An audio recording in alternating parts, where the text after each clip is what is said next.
He just Coach. retired. That was it. That was his sign off. He did the Irish goodbye. He's like, what do I do? And just shut the computer off. He's done. Oh man. Well, Word is I'm bringing home the bacon. Word is they don't see what it take to make it, but the word on the streets how I make it look easy. No flattering, cool, way too easy. Word on the Welcome, ladies and gentlemen, to another episode of the Diggle's Diamonds podcast. As always, I am joined by my partner in crime, Mr. David Bentley.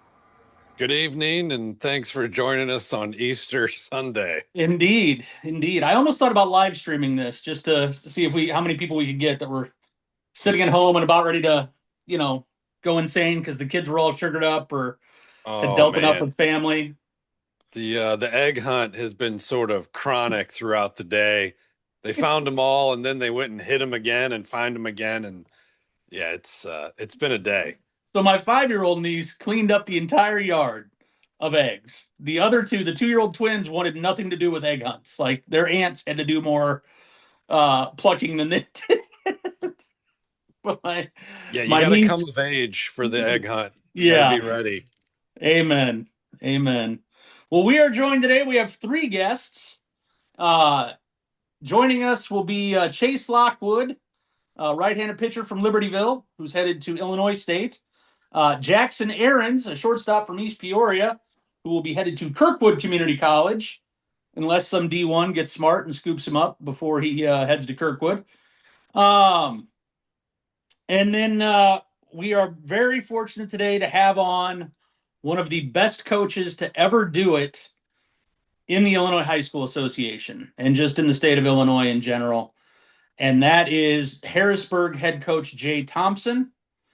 Uh, I have been privileged to know Jay for almost 25 years now, as crazy as that sounds.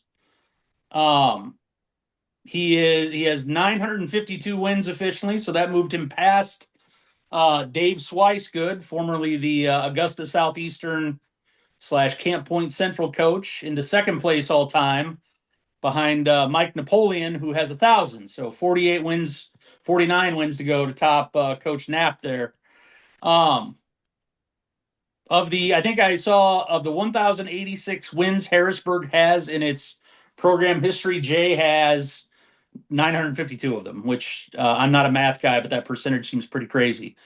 But my favorite Jay Thompson story, and this is how I'll bring him in. When I was a young pup and just learning this game, I sat between him and Bob Schlemmer in a dugout at John Logan, and we were playing. It was the Southern Illinois Bullets versus the Outlaws. We had thrown together an 18U team, even though we didn't have one. And I will never forget this as long as I live. Our pitcher, Stephen Heffler from Princeville, was out on the bump, throws a fastball. Kid from the Bullets is laid on it, fouls it off down the first base side.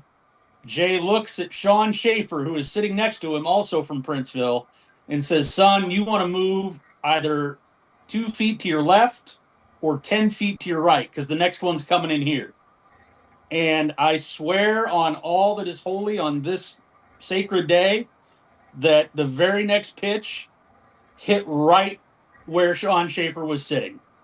And it was one of the most impressive things I've ever seen predicted on a ball field. So, with that said, let me bring in Coach Thompson. Coach, great to see you. How the hell are you? I'm doing fantastic, hanging in still. Well, good. Good, good, good.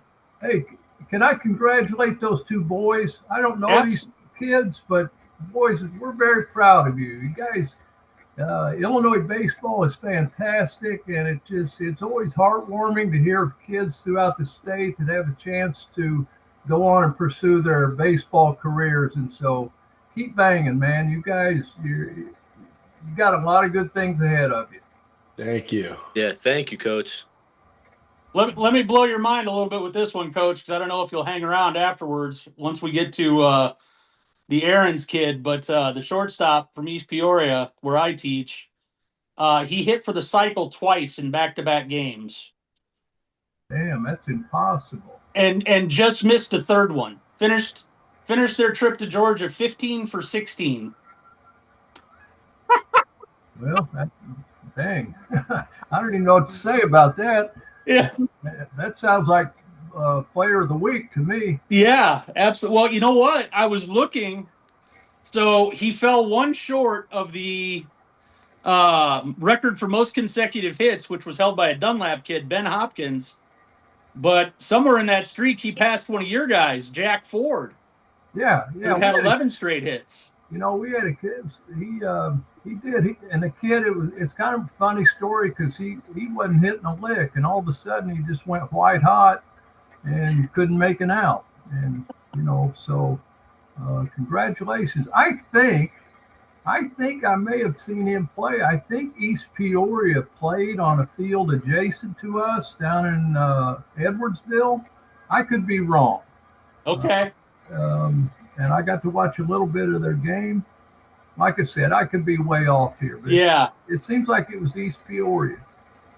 This year? Yeah, maybe not. I don't. Yeah. I'm wrong. Yeah, Sorry. I bet it was Washington. Yeah, Yeah. I We're don't right know. next to each other. I don't know. You're all right. Well, Coach, first question: when you've got a hitter as hot as Jack Ford was or Jackson Aarons was, as a coach, what do you do when that kid's white hot like that? Just keep riding until she bucks you? Yeah, you just keep swinging the bat. You don't say anything to them. You just let them do their thing. I mean, golly, the last thing I want to do is mess it up. Nice. Well, what's it mean to keep climbing the all-time wins list here? It's happened and all that, but that's never been the intention. Their numbers. I'm worried about. We play Tuesday. We need to win Tuesday. And that's how I've kind of looked at it the whole time.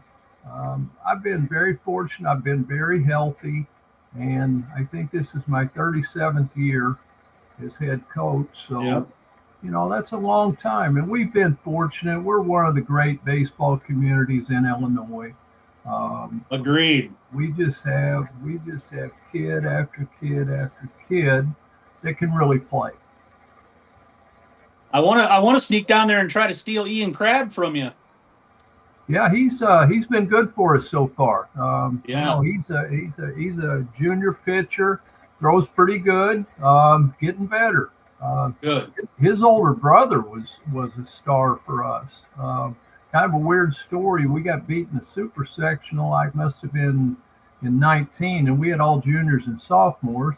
And T-Town beat us, and then they just waltzed through the state tournament. We had everybody back the coming year, and we had also had a kid move in that might have been the best hitter in the group. And Ian's older brother Isaac was the best pitcher on that team. And I remember him. He pitched at Wabash and then pitched at Louisiana Tech. Had a great career. And by the time he was done, he was a 94, 95 guy, and Ian's not anywhere close to that yet, but we're thinking maybe someday he'll be similar. Very nice. Very nice. What keeps you coming back to the yard every day? I've always loved it. I mean, since I was a kid, I just couldn't get enough of it. I have fun. I love being around the kids. The kids keep me youngish. And, I don't know. It's a hard question to answer. I mean, I've had many opportunities over the years to do other things, but this is me. This is what I do.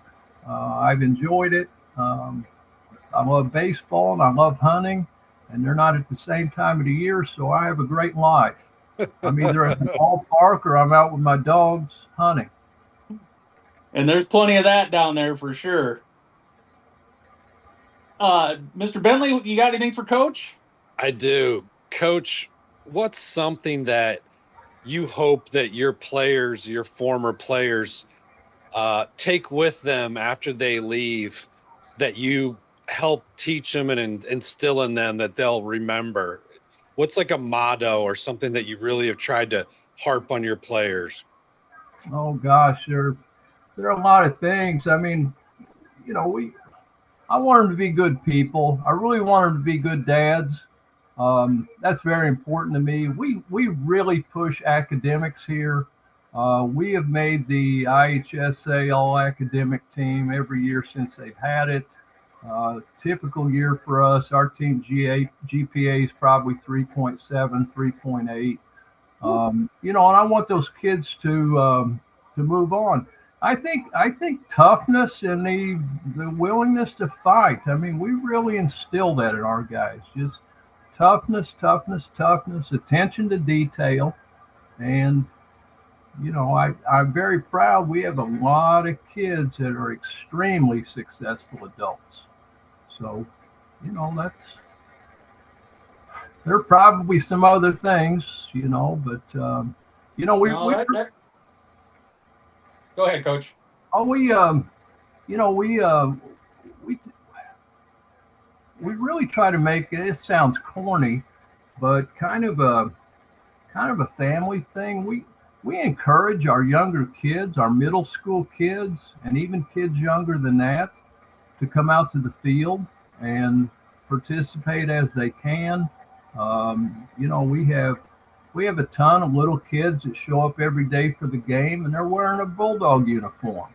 And our kids will play catch with them, hit them fungos and all that. And I've always instilled to our guys to treat those younger kids with kindness and respect. The last thing we want is for one of our kids to be a jerk to a little guy and maybe turn him off from baseball.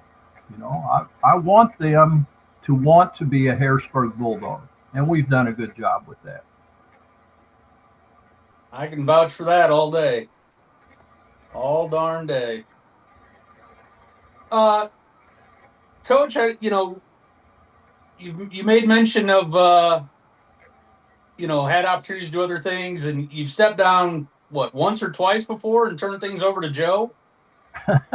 Yeah, that's kind of a funny story. Too long of a story to tell, but yeah, Joe, bless his heart, he at one point decided he wanted to be the head coach. And I said, well, heck, go get him, man. I'll let you do it for a while. And we had just come off a second place finish at the state tournament. We had all those kids back, and he wanted to be a coach. I said, well, whatever, go ahead, be the coach. Yeah.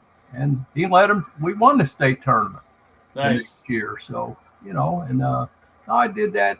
I did that a couple of times. And Joe's been a great asset to our program. He's helped us from time to time. And, he's involved in other things now, but he still makes it a point to come out and see the kids.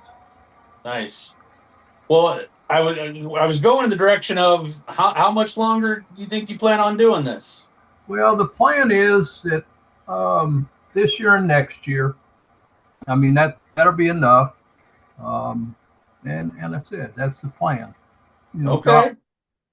He just retired. That was it. That was a sign off. He did the Irish goodbye. He's like,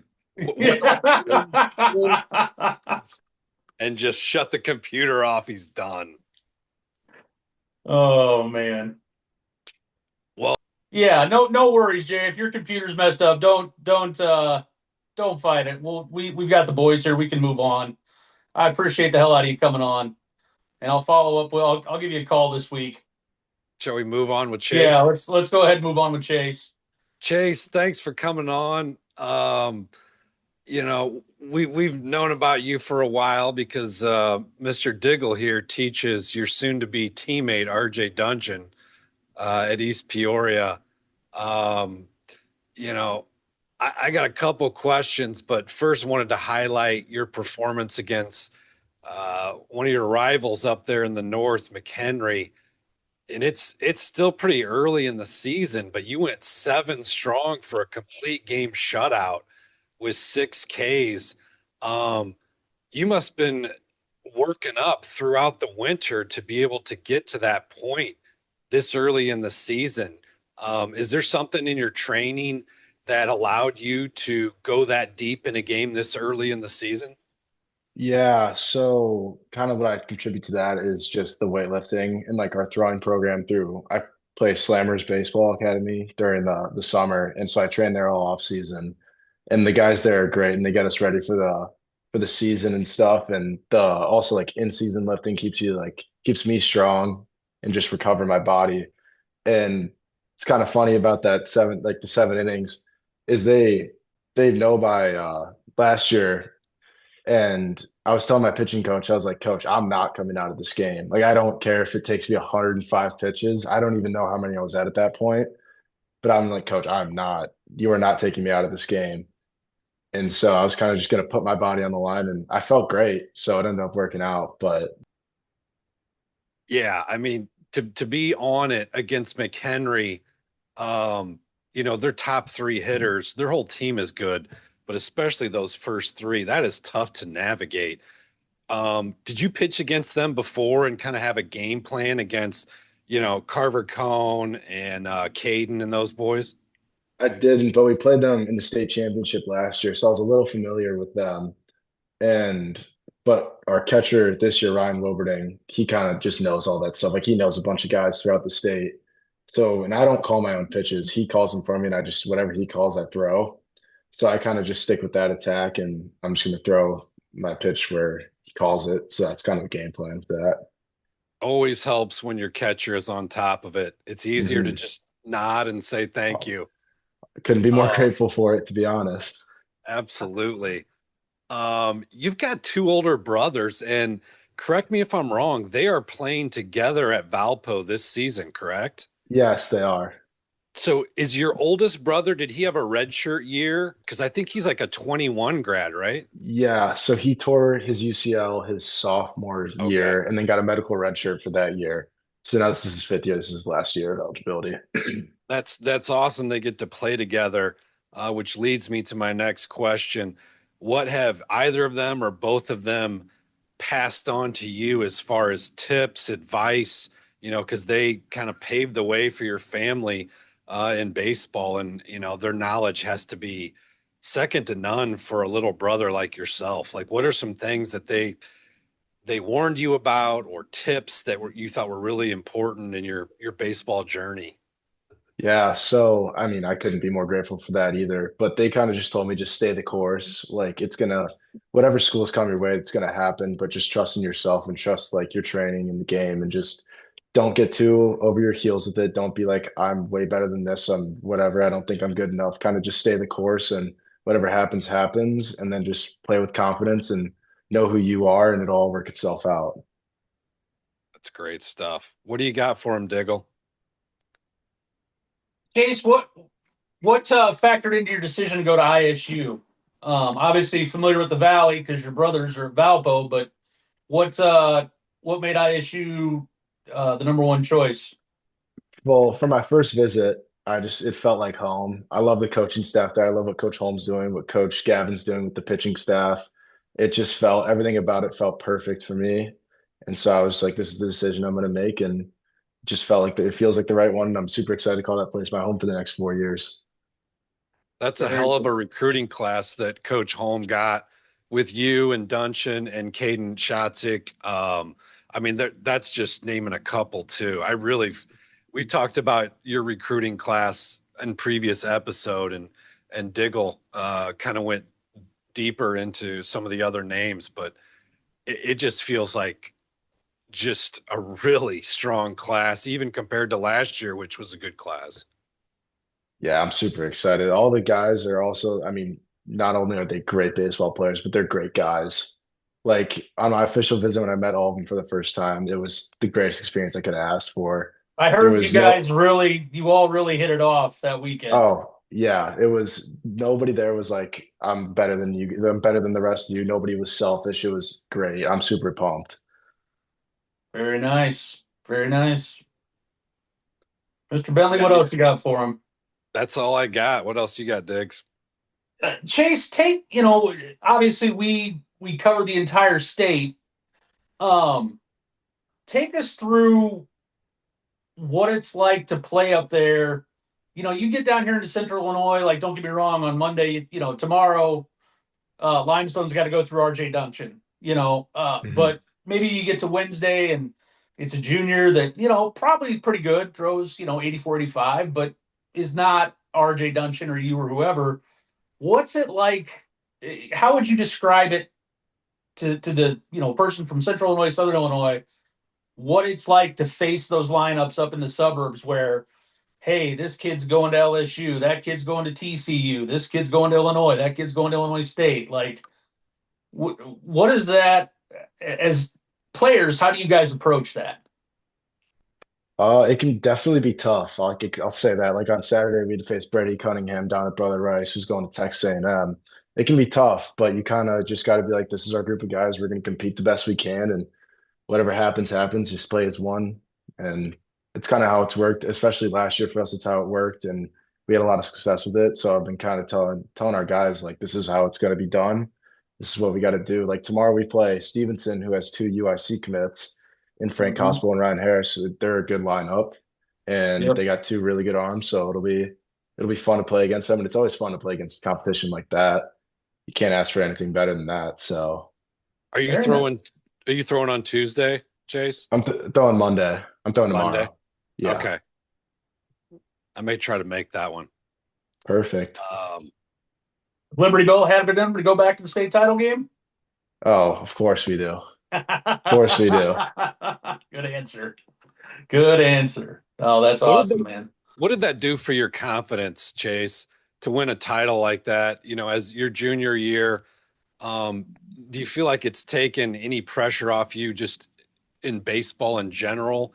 Any just sort of like, I guess like a higher floor of confidence now that you got that state title under the belt? Yeah, it definitely helped a lot. Along with now we have a target on our back, obviously, Yeah. as that it just kind of comes along with it, which is perfect for us. And like last year, we had a great group of seniors who kind of just paved the way for now. I'd say that I'm kind of like one of the leaders of our team. So it kind of showed me how to lead a team and be like, this is what we got to do. This is the steps we got to take. So I couldn't have asked for a better group, and it was fun. The confidence definitely boosted up after that. Well, congrats on the title and Best of luck congrats chasing on another one, man. Thank going to you. ISU with that recruiting class. I will be over there to bother you guys consistently. So Perfect. I look forward to meeting you in person, brother. Me too. Thanks for coming on, man. You're welcome to hang out. See if Coach Thompson makes it back. He's there. I see Coach. Back. I can see Coach returned. He made it back. So, Coach, All you're right, back. Bob. Yeah, I made it back. So I'm only about 2 blocks from school. I was gonna So say he went to school. What a champ! What a champ! well, I haven't talked to you for a long time. It's good to chat again. Yeah, absolutely, absolutely. What's how's the baseball scene in Southern Illinois this year? Uh, Marion has a very good 3A team. They look strong. I talked to their coach the other day. They have 11 seniors, and I know 3 or 4 of them are very good players. In 2A, we're okay. Carterville looks good. DuQuoin looks good. And you open SIRR play with Carterville this week, right? Yeah, we play them on Friday. Yep. Yeah, so and they're the 2A baseball in the Metro East area has been really, really strong for a few years. Yeah. Columbia and Freeburg and Father McGivney and on and on. There are just a lot of good 2A teams over in that area. Yeah, absolutely. Absolutely.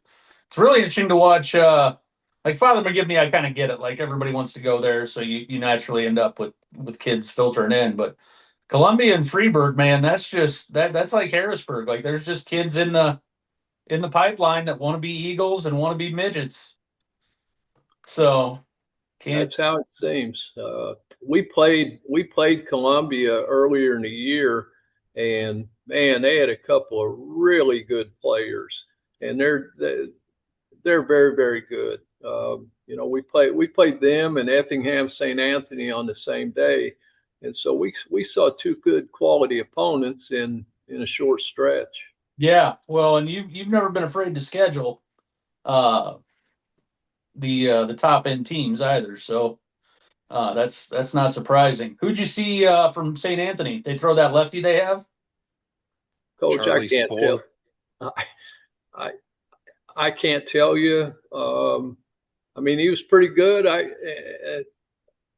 really don't know who it was. Yeah, that's fine. Not a big deal. You know, Not a I big just deal. Um, one of the other things that and you kind of demonstrated it here, and that's very much of a piece with what I've known you to do for, like I said, the past quarter century. You go out of your way to really congratulate kids that aren't yours, but two, you offer to help them, and like you follow through with that help. Like if a kid in Illinois, if you say, "Hey, man, you need something," reach out, and they reach out, you're going to do everything you can to help them. What kind of inspired that early on? Because I think a lot of coaches might just be like, pay it lip service. What made you decide to be the guy that really followed through with that when kids followed through? uh, I don't know. People were always good to me, and I felt like if I had the opportunity to help somebody else, that I'd be a jerk if I didn't do that. And so, all the years that we did the Team Illinois and all that stuff, kids from all over the state, I had a blast doing that. Met some wonderful people, and I have so many good coaching friends in Illinois, from the top of the state to the bottom of the state, and the relationship that we've developed with those people it's meant a lot to me. Yeah. You mentioned a couple names earlier. Two guys, they're two of my best friends, Mike Napoleon and Bob Schlemmer. Yeah. And I worked with those guys for years and learned a lot from them, and had fun. I try to tell people, because they always, obviously, my baseball career was not long nor distinguished, and people always ask how I got into it, and I tell them about that night at Plainfield where Schlim walked me in. I forget the name of that pizza joint that we were always at, but we walked in the back room, and Cal was already pissed at me for sneaking that left-hander in the showcase. And I was like, I have just pissed off a very large man. And I will never forget, you called me over and you're like, he's harmless. But it was stunning to see like all you guys, in a room. And at that point, it was, pretty much everybody from the suburbs, from, the north end of Illinois, the central Illinois, down to southern Illinois, all in a party room at a pizza place in Joliet. And the amount of baseball knowledge there just blows my mind. And the talks that went on. I don't think we left till like 2 a.m. because the stories were still flowing. It was like I went right to graduate school and coaching. And so, just those suburban baseball tournaments and the Team Illinois thing, those were the best. Absolutely. Yeah. It's probably Semino's Pizza. I think you're right. That does sound right. Gosh, can't believe I forgot the name of that place. So, well, hey, I want to get to Jackson here, if you don't mind. No, you guys, I appreciate you having me on. Like I said, it's wonderful to talk to you. Yeah, I'll give you a call this week. Yeah, I hope this endeavor is beneficial for you, and I know you'll do a good job with it. And you've always, you've kind of always been the same way. Your interest has been to promote people and promote kids, and there's not enough of that going on. And so I greatly admire what you're doing, and I tip my cap for your efforts. Well, I appreciate you, Coach. I really do. And I found another one in Mr. Bentley. That's all he wants to do is help kids, get their names out there. And our producer, Kevin Yates, is who's hiding behind the screen back there. So, well, I mean, truthfully, what else are we here for? if we True can't story. help if we can't help other people, then we're kind of worthless. Yeah. You know, What are we, what are we even doing here? I hate to be so blunt about it, but it is, and we're lucky. The baseball fraternity has some great people that just want to help other people. We all Amen. try to win every day, but we also understand it's a lot more than that. Yeah, agreed. So Agreed. Well, give hey, me it's been great to see you. give me a call this week. I will. All right. You I'll take see you. care, and thank you again for having me. And thank you for Thanks, being here. Coach. All right. Good luck, everybody. Take See care. you. Mr. Aaron's, you still there? Yes, I am. There we go. I thought he might have had PBR on the other line trying to schedule his appearance for Player of the Week. Yeah. Oh, he Mr. should. Lacascio needs to be taking a look at what Jackson has done Oh, I because think they know. Yeah. I think Oh, I mean they talked about you, Jackson, but they give out that Player of the Week thing, and if it doesn't go to you, I'm afraid there should not be an award. Yeah. You're 2-4. Bentley's I calling it appreciate that. off. yeah. Nobody can do better than that. That is true. Jack, take me through what this was like. Like when you stepped to and just so everybody knows, we covered this a little bit in the opening. Jackson hit for the cycle twice, back-to-back games. Ends up with a 15 for 16 streak. The 14 straight games was the uh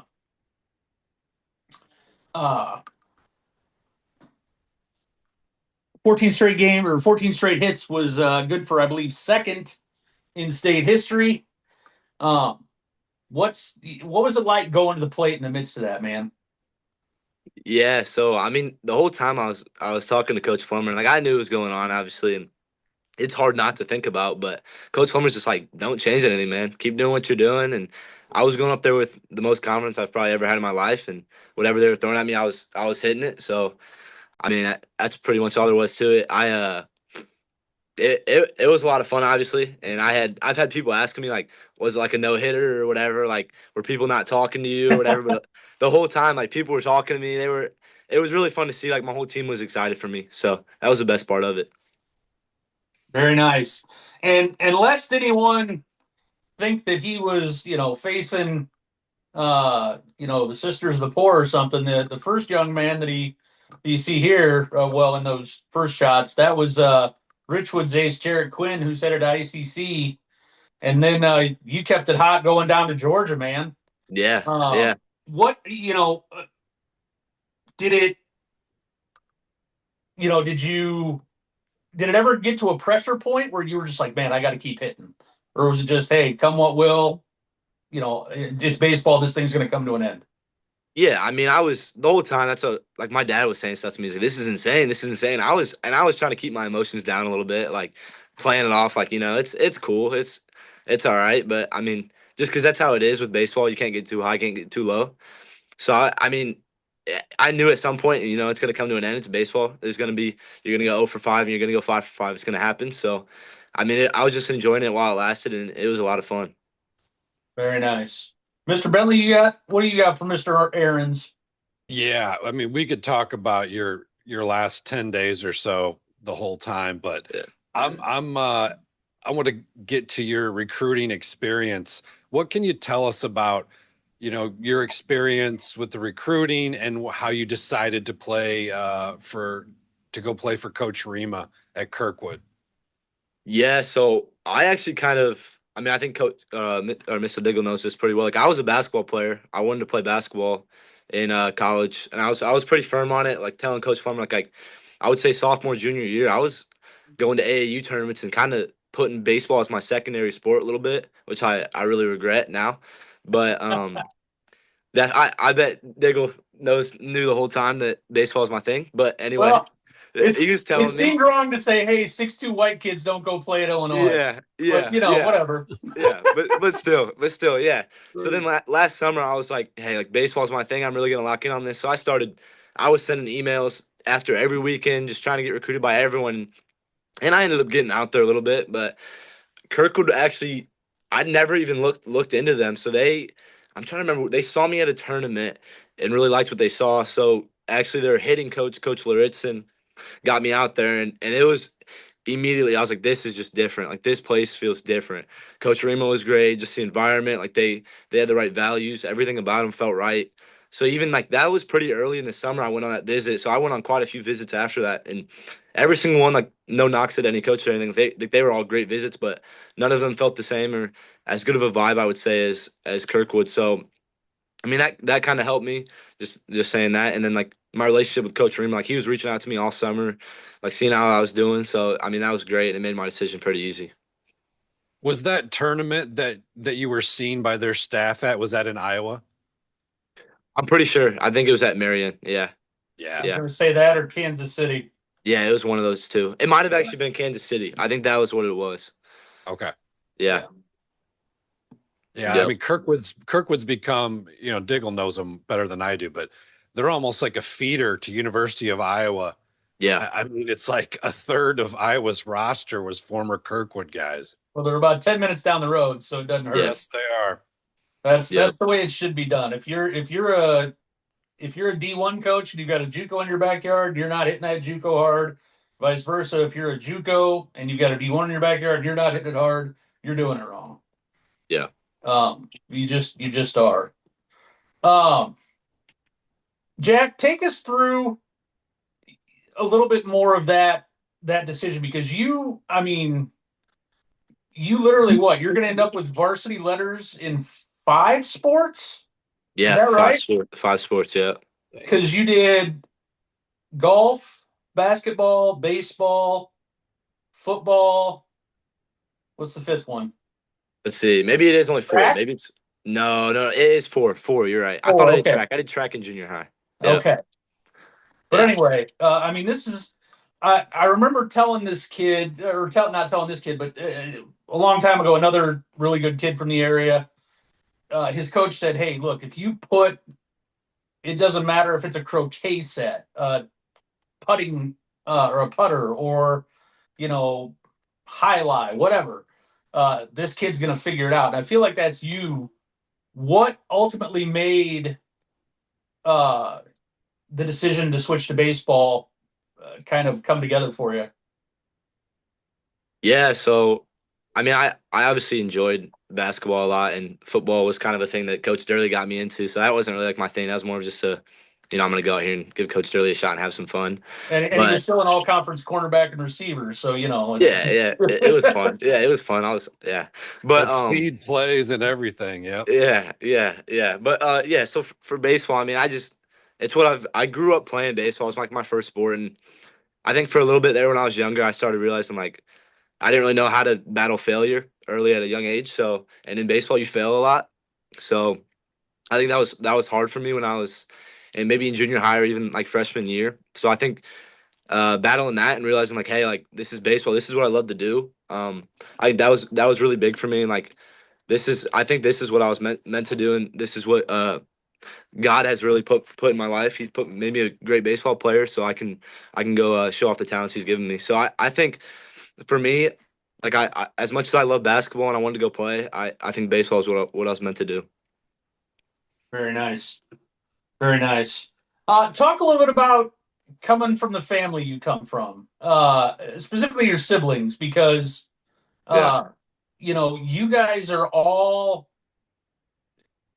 you're different, but you're the same. And what I mean by that is like you're all stellar kids, you're all stellar students. What have mom and dad stressed to produce 3 kids like you, Elise, and Gracie? Yeah, I mean, I think just from a young age, like they raised us the right way with the right values, put good people in our life around us to make sure we were doing the right things. I think getting us into sports at a young age was really good for us, just developing good habits and stuff. So I think, and just the people they are, I think that rubbed off on us. So I think my older sister though is a big part of who I am because she's probably the best person I know. she's a genius in the classroom, and she's also like just a great human being. So Oh, great. I Now Gracie's going to be mad. I mean, I love Gracie. I love Gracie. She's a better athlete than Elise, but I mean, I love. I gotta give my older sister a little bit of props because I really do look up to her. Very nice. Very nice. And as well you should. As someone who had Elise in class and saw her dominate the AP test, it was pretty impressive. Yeah. But yeah, man, no, it's been so cool to watch all you kids grow up. It really your parents ought to write a book at some point because to turn out three kids like that is just incredible. But well, hey man, we appreciate you coming on, and hopefully we didn't take you away from too much family stuff. And No, good yeah, luck you're all tomorrow good. against Limestone in the Middle Line Eye opener. Yeah, I appreciate you having me. Yeah, absolutely, buddy. Absolutely, man. Good Mr. luck. Bentley, you got anything else for him? No, thanks for coming on, Jackson, and congrats on probably the best week of hitting I've seen in years. Yeah. Thank you. Thank you. All right. Well, Jack, you're welcome to hang out. We're going to talk about some other guys, but if you got to go, you got to go. I'll sit here and listen for a little bit. All right, buddy. Yep. Thank you. Yep. Diggs, I loved how you worked in Highlight, aka the Miami 1980s sport. You managed to slide that one into today's episode. Not a lot of younger fellas are going to know what that is. You know what? It popped up on my like YouTube shorts. Yeah. And I am just fascinated by because they like now they've got all the technology behind it. Like that ball was traveling 115 miles an hour. And like some dude just wears it off the jaw and keeps going. I saw like ESPN channel, like ESPN 13, like it was on all day once, and I was just mesmerized by just the insanity of that sport. But well, yeah, and then is it a team sport? Is it a one-on-one sport? I don't know. Make of it. Yeah, the ball's super hard. You can get whacked with it. You got to catch it. It's sort of like racquetball, but it's not. You got to catch it with a banana, with a hollow banana. Like Miami's like the only place they play it. It's wild, wild sport. And they wager like millions on it. Like that is what all the drug dealers wager on. Yes, it's insane. Like the 80s cocaine Miami. It goes all together with Highlight. Crazy. You're welcome. Yes. Those of you who don't know, Google it. Watch this insane sport. Jaialai. Yes. You want to talk about some record breakers? Yeah, let's talk about some record breakers. Another Jackson. Must be in the water. Jackson Tucker out of Oswego East. Shortstop. He's only a junior, and he decided to go ahead and break Oswego East's career home run record in the second week of his junior year. He is a big dude, 6'4", about 190. He's going to Oklahoma State, and he can swing the lumber. There is so much to like about this kid. It's insane. I mean, the build, the speed, the juice in the bat. This kid is a ball player. Flat out a ball player. It's like a simple swing too for being that tall. Yeah. You know, only a couple people I've seen, like Mike Trout's 6'2", but he has a real short, compact swing. It's hard to do when you're taller and your arms are long because you're trying to keep them close. But he's got it. That dude, I am not surprised that he's an Oklahoma State commit because I think he could put on 15 to 20 pounds of muscle in 9 months his freshman year and just be a monster. Well, and that's that's going to be the crazy part is does he do that and stick it short, or do they try to turn him into like a corner outfielder with those wheels or a center fielder and see what that plays and maybe try to hang 30 or 40 pounds on him? I mean, the kid is nothing but upside. It's crazy. And that's scary given what he's already at. So yeah, great great week for Jackson Tucker. Kudos to him. I believe that puts the ball in my court, sir. Yeah, I believe you're going to maybe talk about a Dunlapian Eagle. Gotta go back to the alma mater, the Dunlap Eagles. Carter Lippens goes out and makes himself a start on last Monday and throws a no-no. Super impressive in this start. 87-88. Really, really good breaking ball. Some of it you can see there. Not much video from this. I assume this is from mom or dad or whoever. It's definitely not the game changer. But he's a big kid, long levered, sat 87, 88. He's just part of a really good junior class. So to throw a no-no, anytime is great. But man, to do it again, it's kind of like we talked about with Chase early in the season. If you've done things right, and you're efficient with your pitches, you can still make that run. And he did it, sure enough. So good Yeah, for and I him. forgot to mention when Chase was on, reports were that his velo was staying 88, 89, 87 in the seventh inning. Okay. That's impressive at this early stage. And look, it's cold in Peoria, Jackson and Diggle. I'm here to Yeah. tell you, I'm from Rolling Acres and by Richwoods. It's colder up here where I'm at, and probably even colder in Libertyville. So, that game versus McHenry, I guarantee it was below 40. I don't remember which day it was. There was a few days where it was, about 60, but the fact that Yeah. he was able to do that and hold his velo this early, because usually you see a guy come out first game of the season, second game of the season in the North, they throw 3 innings and their velo's down 2 to 3 miles an hour on Yep. their average. But Lockwood was pumping it. Yeah. So that's why I wanted to ask him, what he was doing for his Yeah. arm care, because whatever it is, it's working. Yeah. And just so people don't think we're in favor of blowing up kids' arms, just give you a look at Carter Lippin's line here. Goes 5 innings. It was a 10-0 ball game. Needs just 73 pitches to navigate the 5 innings. Strikes out 12, walks 2, and faces 2 over the minimum. So faced 17 out of a possible 15 hitters. So this wasn't a case of Eric Stone, you know, riding a horse till it dropped dead. This was well within his pitch count for this time of year. Is it safe to say that Mr. Carter Lippens is the SP1 or Dunlap ace at this point? Because I believe he started game one. He went 2, 3 innings. Yeah. Now he throws a no-no, 5 innings under 75 pitches.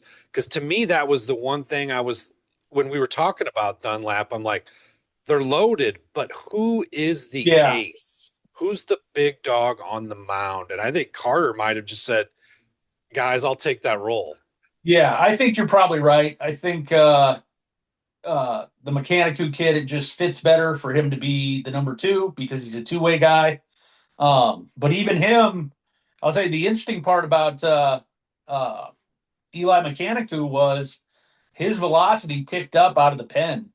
I saw some reports on him. He was 85, 87 in his first start, and then they brought him out of the pen, I think down in Georgia, and he was 87 to 89. So, that's new velo for him. That's not something he's previously been kind of that 85, 87 guy.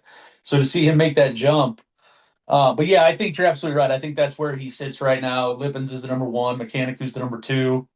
And we talked about this. It was just Dunlap just needed to find some not new blood, but with losing all those seniors from last year, it was just going to be like you said. Okay, who steps up? Who wants to take on the mantle, etc. For sure. And it's almost like a leadership role too. It's like who wants to take on what Mr. Weeks was, Yeah. Davis Weeks, who's now at Michigan State, and be that, that horse. Yeah. who takes the ball game one, who takes the ball game one of the playoffs, takes the ball in relief when he just pitched 2 days ago, but you need 2 innings in the playoffs. And I think Mr. Lippens has taken that role. Yeah. Back to Chase Lockwood just for a second. His complete game 7 inning job against McHenry, 87 pitches. So he was under 90. That's really impressive. Really Yeah. impressive. And that's what you need to do if you're going to throw, 5, 6, 7 innings this early in the year. Like, you have to be efficient with it. Nobody should be hitting that 105 pitch count, especially after 4 or 5 innings. That's when you're doing it wrong. Yep. So yeah, the fact that both those kids were able to cruise, I always look at it as divide everything by 15. You know, uh, 15 pitches is basically an average inning. You start to talk about stressful innings when you get over 20, 25. At 30, you're probably costing yourself an inning, maybe two. Just trying to get out of a jam or something. But yeah, if you can break it down by 15 pitches an inning and keep it, right there, you're doing okay. And the weather affects everything too. So Absolutely. look, we'll get a 72-degree day in late March occasionally. And if you happen to be lucky enough to schedule to pitch that day, maybe you got an extra inning, an extra 15, 20 pitches Yeah. that isn't really advisable when it's 44 degrees. Yeah. Here's a question. Have you turned on your air conditioning yet up there north of the wall? Yeah. It got up to when I looked at the thermostat, it said 75 a few days ago, and I'm like, not so comfortable to sleep in. So I Yeah. put it on. Okay. So we had the same down here. Okay. Yeah. And then went right back to the heater. Yeah. So, all right, brother. Well, what do we got next? I think we got JUCO Bombers. Yeah. The first one I'll do first, Mr. Cameron Yearsley. If you're alive and follow college baseball in Illinois, you're probably going to know this guy's name because he has 27 home runs in, I believe, 37 games Yeah. down at Logan. He's a Yorkville grad, committed to Missouri State. And Diggs, I got to believe there's a good chance he doesn't make it to Missouri State because I think his name's going to get called in the draft and maybe not even late in the draft. Well, I would assume you're right because I don't know if you noticed, but like 2 weeks ago, they announced that he was going to the Cape Cod League, which obviously is the pinnacle of summer collegiate ball. And now, granted, I might be forgetting somebody here, but it doesn't happen very often. And I can't remember the last JUCO kid from Illinois to get to go to the Cape. It's rare enough for the kids from the D1s here in the state to get to go to the Cape. Yep. So the fact that he's headed out there, he'll get, 6 weeks basically, with all the high level guys passing through. Yeah, you're right. It wouldn't shock me a bit if he never made it to Springfield, Missouri to play for the Bears. If memory serves, a certain Jim Tomey did not get to play in the Cape. No, but that was back when JUCO. that was back when the Cape only took from the blue bloods. That's true. So to speak. Different time, different age. Yeah, it didn't really expand till the 2000s, 90s, 2000s. But speaking of blood, do you want to talk about another MLB blood bomber in the JUCO ranks? Gotta show some love to Micah McCoy. Also having himself a year with the bat. His ICC squad, our ICC squad, full disclosure, I am the recruiting coordinator for the Cougars. This kid has been on absolute fire. Batting average north of 400, 11 bombs, coming up on 50 RBIs. Just having an absolute year, and like Dave alluded to, has a family history. His brother was an All-American, two-time All-American for us at ICC. Then went to the University of Iowa, was all Big Ten, ended up a 6th-round draft pick of the Baltimore Orioles, and is currently with the Padres. Believe he's down in AAA right now, but he was on the playoff roster last year and has shown himself to be one of the best defensive players at any level in professional baseball. He consistently grades out as one of the, if not the best defender. And then their oldest sister, their only sister, Maddie, was also an All-American at ICC on the softball diamond, and then went to Bowling Green to play for my good friend Sarah Willis, where she was all MAC and helped turn around the Falcons program. So, when you talk about, we talked about it with Jackson a little bit, and Coach Thompson mentioned a little bit, like there is something to the family aspect of it. Like if you get one out of a family, like there's a pretty good chance that you're going to get a decent ball player out of the next one. It just, whether it's from watching the siblings or something mom and dad are doing or just natural ability, when the mom and dad hit the genetic lottery when they decided to have kids, whatever it might be, it definitely does happen more often for families than not. It's pretty cool to see. So that's what's really impressive. That ICC team, I went and looked today. They are the top hitting team in Region 24, regardless D1 or D2. The team batting average in region games, both are for those that are unaware. The Southern Illinois schools, basically from Lakeland South, Mattoon South, that is the GRAC, the Great Rivers Conference, Great Rivers Athletic Conference.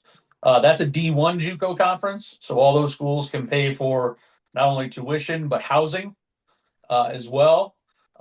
That's like I said, Lakeland, John A. Logan, Wabash Valley, Southwestern Illinois, Kaskaskia, Ren Lake, Alney. Feel like I'm leaving somebody out down there. You say Shawnee. Shawnee. Yeah, I said Swick. So yeah, just a great conference down there. And then the MWAC, the Midwest Athletic Conference, that is ICC, Heartland, Parkland, Lincoln Land, Danville, Lewis and Clark, Spoon River, John Wood. John Wood, yep. So to be the top hitting team in that whole mess, and we think we're not shy, and by we I mean the Region 24 coaches. We're not shy about telling people that we believe we're one of the best JUCO regions in the country. To be at the top of that heap is pretty cool, and it's a credit to Micah. It's a credit to Aiden Fulton, who's having himself a year as well, coaches. There's an uncommitted 6'6", 6'7" running center fielder who's already got 19 extra base hits, I think, this year, 6 bombs, 2 triples, and 11 doubles, I think. The numbers, Kyle Miller is having himself a year. So just all kinds of dudes, not Ryan Brucker, the Eastern Illinois recruit. So the Cougs offense has been something to see. It's been pretty special. So really happy with where they're at. Really happy for Micah that he's come right in and picked up the family tradition. It's been very cool to watch. He's a special one. Yeah, for sure. Yep. So shall we segue to speaking of draft and pro scouts? Yeah. We talk about somebody who's touching 96 like Rick Vaughn. Gavin Swartz, come on down, brother. That was it's funny. The Gavin, obviously a product of the Rhino K's program that I work with. And one of the things that Josh Cowton, the owner of K's Academy, the founder, the godfather of Velo, whatever you want to call him, here in Central Illinois, he always jokes that there's no rounding.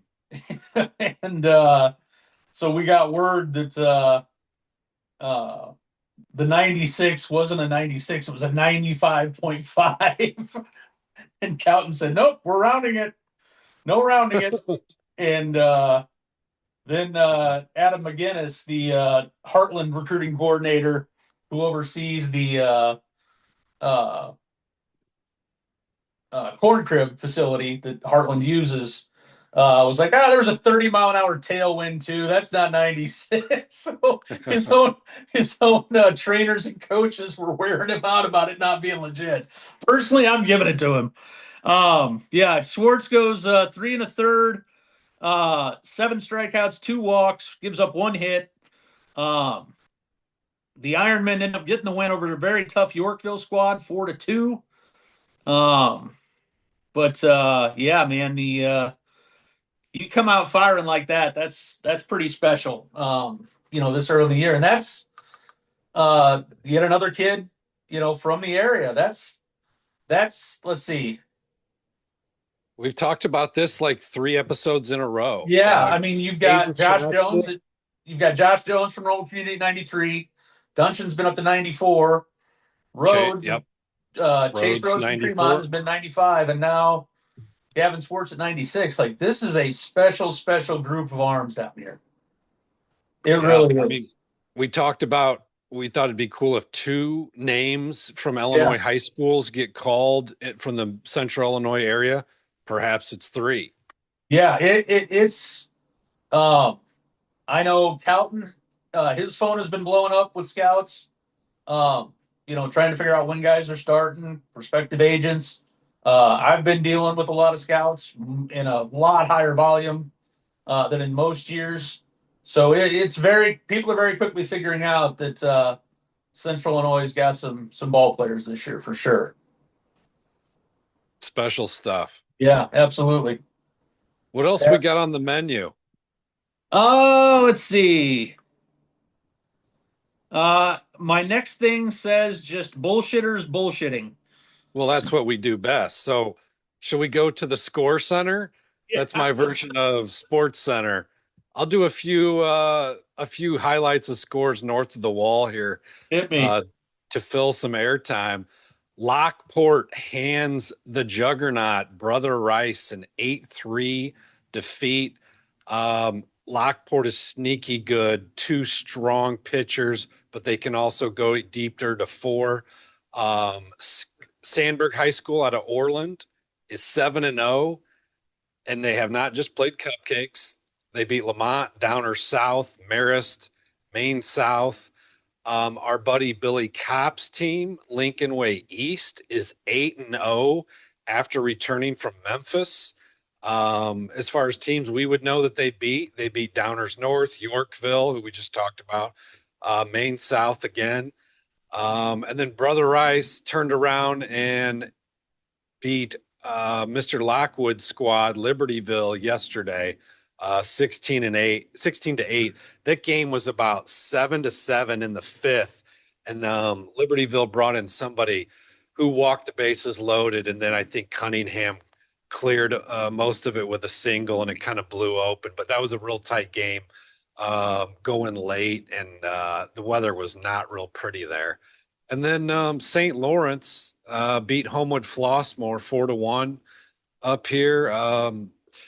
St. Lawrence has had some injuries that I think occurred in Florida, but they are so deep that they move forward, and I still think that they're a top 5 team in the state, and we'll see what they can do, even with some tough injuries to some of their better players.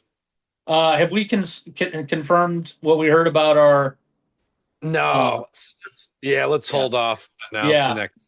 I don't have a confirmation. I don't want to put that out there if it's not. Not a. I will say this just to let everybody think one of St. Lawrence's arms is down. It's not an arm. No. Position player, but a key part of that team. Somebody who, as someone else said, really stirs the drink for them. So we'll hope that's not true. Tell you what, the big game last week, not that we were able to get much in, U-High keeps plowing right along. They beat East Peoria 2-0 in a game shortened to 5 innings by rain. That's a big win for them against a good EP team. A real good win. Jackson here, who is still listening. Yeah. Jack, what was up with that game? You still here? Yeah, I mean, when you have one hit in a game, it's hard to win. Yeah. What's just keeping you guys off balance or what? Yeah, I mean, it was the first they threw that sophomore, the 6'4" lefty. Okay, Schroeder. Yeah, he's got some good stuff. Yeah. I think that was the first legit lefty we've seen all year. Okay. So I think it definitely threw us off a little bit. I think we came into the game sleeping a little bit. Still felt like we were in Georgia. So I Okay. mean, I think that's a game we definitely want back, but it is what it is. Yeah, absolutely. Absolutely. The baseball gods already gave you personally 20 hits, Jackson, so they decided to only give your whole team one against U High. Yeah, I know. I would trade it though. I wish we could have got that game. Yeah. They're a pretty good team. They are. We've talked about them a little bit, but I got to say they'll probably sneak into Mr. Drew Lucasio's Power 25 at some point if they keep rolling like this. I know they snuck into Scout Connects. Yeah. I think they're number 8 now or something. Diggs has got them rising. Yep. Yeah. So, speaking of East Peoria, they will kick off Middle Illini play this week. I know a lot of folks are talking to Coach Thompson. They're starting their conference is the Southern Illinois River to River Conference. So they've got the Ohio and Mississippi divisions. Like we said, they're playing Carterville this week. Up here, we've got the Big 12 and Middle Illini getting underway this week. EP Probably. at Limestone. You Yeah. got Mr. Dungeon going on the hill for you tomorrow, Jackson? Yes, we do. I'm excited about that. All right. Don't Yeah, it's a give big away one. secrets. Nobody knows that RJ's going to start every Monday. Yeah, Everybody nobody. That's knows. that's a big one. Yeah. He starts every Monday, damn it. Yeah. Yeah. So also little blacktop grudge match to start conference play as Washington hosts Metamora. So Yes. that'll be a Two good good one. teams. Two good teams. And then Morton and Canton. We'll see what the Little Giants are feeling coming back from their trip down south. I think they went to, I can't remember if they went to Memphis or Nashville, but they had a nice little trip. So we'll see what happens. But it's that time of year, man. It's time to really buckle down and see who's got it and who doesn't. So Up here in the Duquesne area, St. Charles East at Caneland is a game I will be attending to watch friend of the pod, Cannon Baxley. yes, Up in Caneland. He's already got, I think, 1, maybe 2 bombs. I think it's 2. I think he does have 2. So I'll be catching that game. And I haven't seen what else is on the slate. I know a lot of the teams are still just getting back from spring break. In fact, schools around here are closed tomorrow for some reason. Yeah, we are too. Okay. That's pretty traditional. Easter Monday, they give everybody a chance to get back, travel, all that good stuff. So Nice not mad at it. Yeah. No, not at all. So I should mention. Go ahead. I should mention Western Big Six got underway last week. I don't know how much of that got played because of the weather, but I do know that got underway last week. Galesburg and Quincy were supposed to square off. So yeah, it's conference season all over the board now. Yep.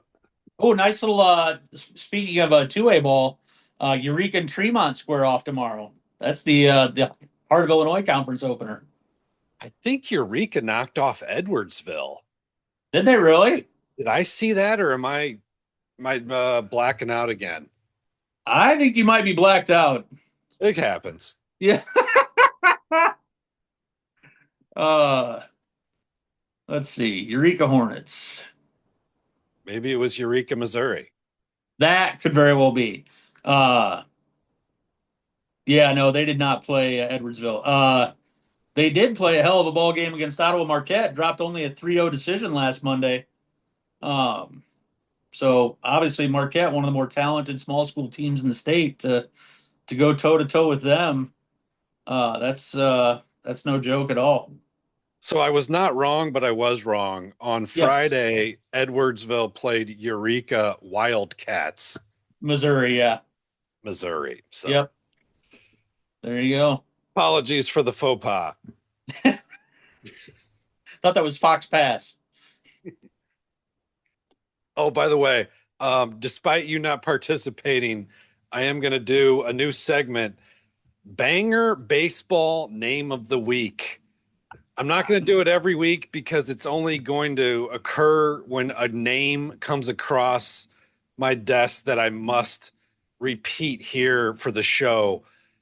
To be But fair, this I week, started this with Dodger Friedrich. I was going to say you kind of did, and I stole it, and then I asked if you want to do it again, and you're like, "No, I'm busy." Okay, fine. So this is a one vote winner. This week's banger. Autocracy.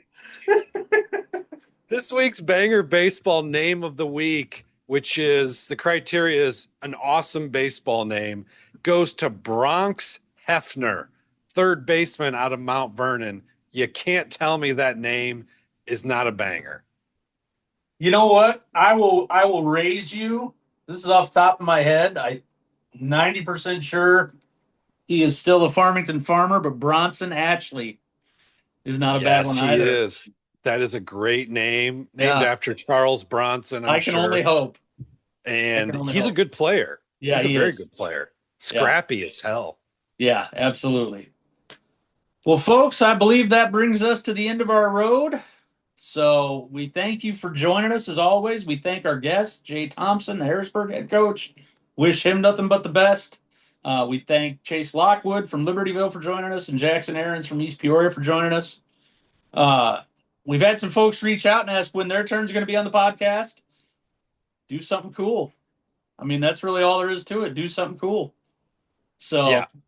We've got a short list or long list, and we are kind of just waiting for them to pop. Yeah. So, we like to highlight guys who have great weeks or coaches who hit giant Yeah. milestones. So we'll get to you guys and shoot us a DM, shoot us a text if you have interest in coming on. Or if you do something cool. Or if you do something cool and want to come on. Well, we can't thank you folks enough for hanging around with us. We hope you enjoyed the heck out of this. I know I did. Always good to see Jay Thompson.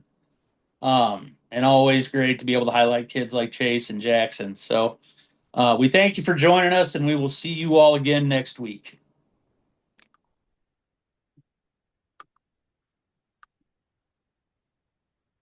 And we're out.